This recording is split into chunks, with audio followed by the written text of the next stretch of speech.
The first sign that something was wrong came from a phone call. I almost ignored it was a Tuesday morning, and I was reviewing invoices when an unfamiliar number appeared on my screen. Normally, I would have let it go to voicemail, but something told me to answer. "Is this the owner of the building on Madison Street?" The caller asked. "Yes." I replied. "Why?" There was a short pause. "I'm calling because the property has been listed for auction. The bidding begins tomorrow." For several seconds, I couldn't speak. My building, the one I had spent 15 years saving for. The building worth nearly $800,000. The property that had supported my family, paid for my mother's medical care, and provided income when times were difficult. "That must be a mistake," I finally said. The caller sounded uncomfortable. "According to the documents, the property was transferred through an authorized representative. You may want to check the auction records." My hands shook as I opened the website. There it was, my building. The same red brick building I had purchased after working 2 jobs for almost a decade. The same building where I had personally repaired broken windows, painted hallways, and helped tenants during emergencies. But the listing showed a name I never expected to see. My sister, she had filed the paperwork, hired the auction company, and signed documents, claiming she had the authority to manage the property. For years I had trusted her completely. When our mother became ill, my sister offered to help organize family documents. I gave her temporary access to some records because I believed we were working together. I never imagined she would use that trust to erase me from my own property. I called her immediately. She answered calmly.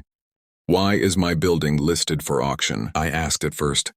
She pretended not to understand. Then her voice changed. "You don't need that building," she said. "You have enough money." "The family deserves something too." "The family?" I asked. "You mean you?" She became angry and accused me of being selfish.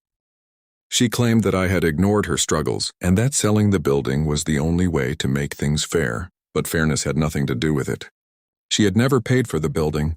She had never contributed to the mortgage repairs, taxes, or insurance. She had simply decided that because we were family, she had the right to take what I had built. I contacted an attorney that afternoon. The investigation moved quickly. The documents used to authorize the sale contained signatures that did not match mine. Some pages had been altered, and a power of attorney form had been submitted without my knowledge. The auction was stopped only hours before bidding began. My sister called me repeatedly after receiving legal notices. This time she was crying. "It was never supposed to become this serious," she said, but it had been serious from the beginning. She had secretly placed an $800,000 building up for auction and expected me to discover it after everything was already gone. She had counted on my silence, my trust, and the belief that I would forgive her because she was my sister. I refused to let guilt decide what justice looked like. The court later ruled that the transfer documents were invalid. The property remained mine, and the auction company removed the listing. My sister faced consequences for the false paperwork, and our relationship changed forever. The building still stands today. Every time I walk past it, I remember the moment I saw my sister's name beside the auction listing.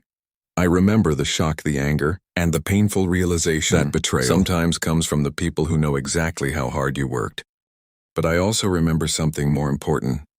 She tried to make me feel invisible, as if my years of sacrifice had never existed.